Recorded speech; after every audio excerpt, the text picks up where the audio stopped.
the 71st annual Labor Day Parade in Garland, Texas, the biggest parade south of the Mississippi. We are celebrating patriotism and the love. Garland Exchange.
I'm Ben. And I'm Melina.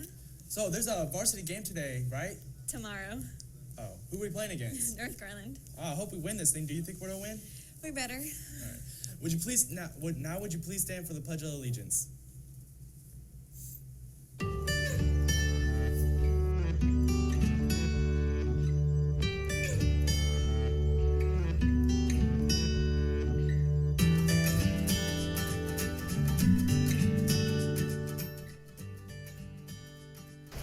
Pledge allegiance to the flag of the United States of America and to the republic for which it stands, one nation, under God, indivisible, with liberty and justice for all. Honor the Texas flag. I pledge allegiance to thee, Texas, one state, under God, one and indivisible.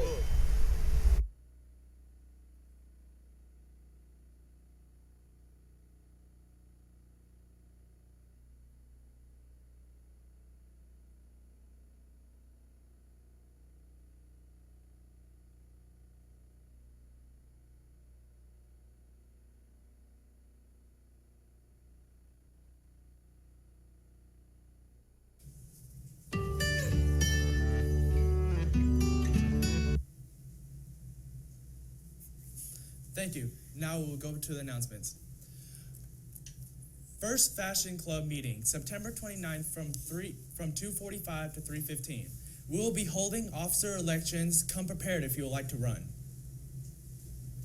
Come join NFHS page turners to read, snack, and chat right after school today in the library. Scholarship under Naviance. Attention seniors, Coca-Cola Scholars Program active until October 31st. Apply online at scholars@coca-cola.com. Now we have a special interview with Officer Stedman and Officer Guthrie. Hi everyone, my name is Ruben. I'm here with Officer Stedman and Officer Guthrie, and they just want to talk about a few things like this morning's lockdown and general safety for the school. So, Officer, what are some things you'd like to tell us? Well, first off, we need to address everybody wearing their IDs. I know it kind of gets redundant when teachers are telling you to have your ID out, let's see your ID, but actually there's some safety concerns with wearing your ID. During a lockdown, if you don't have your ID on, you might be mistaken for a non-student or somebody that's not supposed to be on campus or an actual participant in whatever the lockdown is about. So when the teachers are asking you to display your IDs, it's important to have those on. Officer Guthrie and Officer Stedman know you, but Officer from the streets may not know who you are. So we're going to have, in an event like that, we're going to have a lot of people responding to the school and other officers responding to the school. They may not know that you're a student here. If you have your ID on, it's going to make things a lot safer for everybody. If you don't have your ID on, we're going to have to detain you, probably ascertain whether you're supposed to be here. It's going to slow our response to whatever's going on in the school, and it's going to detain you for a period of time that may or may not be a good thing for you. So please have your IDs on. If you don't have one, get one made. Have it displayed always around your neck so that we can see it, and hopefully that'll kind of smooth things over for everybody. How about you, Officer Stedman? Okay, so we had our first lockdown today. I think overall it went very well. There are a few areas that we could improve on. First off, treat these like a real deal because you practice like you play, and we don't want to have any mistakes if we unfortunately have a real incident. If you're in the classroom when we do the lockdown, get away from the entrance of the doorway. We don't want anything to happen to you, or if somebody was here and they fire around through the door, we don't want you to get hit. So get as far away from the door as you can. Be quiet in the room, turn out the lights. If for some reason you get stuck out in the hallway and you can't get in a classroom, what we want you to do is go to the nearest exit and wait for any signs of violence. And signs of violence being you hear screaming, you hear gunshots, you see a stranger that you don't recognize from the building. If that happens, we then want you to exit the building and either go to the Curtis Colwell Center, to Walmart, to Academy, and wait for us to reunite with you. If you use that as an excuse just to leave the building, you're going to get the maximum punishment. Pay attention to whether it's a lockdown or a lockout. If it's a lockout, it means whatever danger is outside the school, and we don't want you to leave the building. We want you, if you're outside, to come in. If it's a lockdown and you get stuck out, again, we want you to go to the nearest exit and wait for any signs of violence. If you don't see any signs of violence, then you wait till the police come and get you, and we'll escort you to a safe location. One thing before I go, did y'all know that Ruben's nickname was Sweet Potato? Sweet Potato. Sweet Potato, I have one more thing, and we'll go on with this. like he said, if you practice, you need to practice these drills just like we would do them, and that goes for staff, students, everybody. I mean, football players practice; they don't just look at the plays and go out on Friday night and play. Band members practice their song. You're going to perform just like you practice, and if you don't take it serious and you don't practice the way it needs to be done, then in a crunch time or under a real deal, when you're stressed out, you're liable to revert back and do the things that you were practicing, which is not practicing at all. And that's very dangerous. Trust me, the procedures we have in place are the best set scenarios that we can have for you guys to survive any kind of incident like that. So please take them serious. Okay, one last thing. Is it true that all cops like donuts? Who doesn't like Everybody likes donuts? Who doesn't like donuts? All right, well, thank you, Officer Country and Officer Big Headed. We're going to throw it back to Melina and Ben. Thank you, officers and Sweet Potato. And now back to the announcements. Seniors, come pick up your senior t-shirts during all lunches in the cafeteria, but make sure to have your school ID. Boston University Trustee Scholarship Competition. Deadline December 1st. Must apply through Commons application of Naviance. And now we have a video for Rachel's challenge. The sponsor here at Naaman Forest for Rachel's Challenge. On Friday, we are having a chain reaction day. A lot of students have received this blue form. On the back, it has our field trip information, and it has a place for you to be able to fill out your information so that way you could be the first 100 people to turn it in. You would be eligible to get to go and be field tripped out for Friday. On Friday, September the 30th, we are going to be in the back practice gym, and we will be there from 8:30 to 2:30 for students. Students will be called out of class, so you will attend the first part of your first period on Friday. You'll be called out of class at 8:25. Also, on Wednesday, we are going to be having a meeting after school, a short informational meeting where you'll be receiving one of these green wristbands so teachers know that you are in fact one of the participants of the Rachel's Challenge Chain Reaction Day on Friday. Also, we will be verifying whether or not you would like a cafeteria bag lunch or if you will be bringing your own bagged lunch. Cafeteria bagged lunches will include probably a sandwich and a piece of fruit. You'll also have a choice of white or chocolate milk. I do want to let you know, of course, that if you're on free or reduced lunch, that you'll be getting yours for free or reduced. If you have regular price lunches, then your regularly priced lunch price will still hold up because it's done by your ID number. Any adults that you would like to join us, you need to make sure that you contact Ms. Harmon. They can be family members, church members, neighbors, so on and so forth, family, friends. Any teachers here that if you still haven't joined and you still would like to join, you'll get to wear jeans for the first week of October. So if you would like to, please make sure you contact Ms. Harmon to volunteer. I believe that will be it. So I'll see 100 select students on Friday in the back practice gym. Thanks. Thank you. Don't forget the film clubs today at 2:30 in room 105. Thank you so much for watching. I'm Melina. And I'm Ben, and have a great week.